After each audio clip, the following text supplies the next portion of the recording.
Listen if you have ears. Yes, sa buhay ngayon, dami talaga mga problema. Hindi yan nawawala. Sa umaga pa lang, hanggang sa tanghali, sa gabi, sa pagtulog. Dami talagang problema. Nasa atin na lang kung dadalhin natin yan hanggang sa ating panaginip. Kaya payo ko lang sa lahat ng mga tao dito, sa mga followers and believers, keep praying every night. Makidasal kayo sa amin sa Doc Loving Channel. Kasi nga, ako sa dami kong problema talaga, hindi ko na napansin eh. Masaya pa rin ako araw-araw.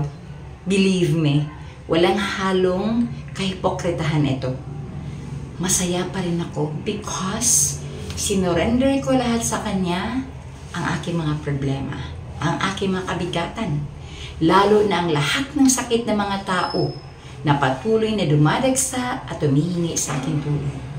Sinusurrender ko sa Kanya yan, kaya dami nakatanggap ng himala, ang dami nagpapasalamat, pero kailanman di ko tatanggapin yung mga thank you nila.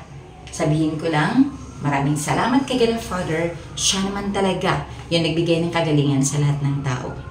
Importante lang kasi talaga magtiwala tayo. Hindi tayo magdalawang isip. Pag nagdasal tayo, dapat excited na tayo na makuha kung anumang dinasal natin.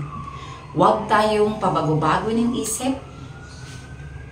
Ganyan lang, focus lang. Kung anong hiningi, hintayin na matanggap. Sure yan, matanggap yan. Alright, brothers and sisters, thank you for your time watching this video. Hope nakatulong.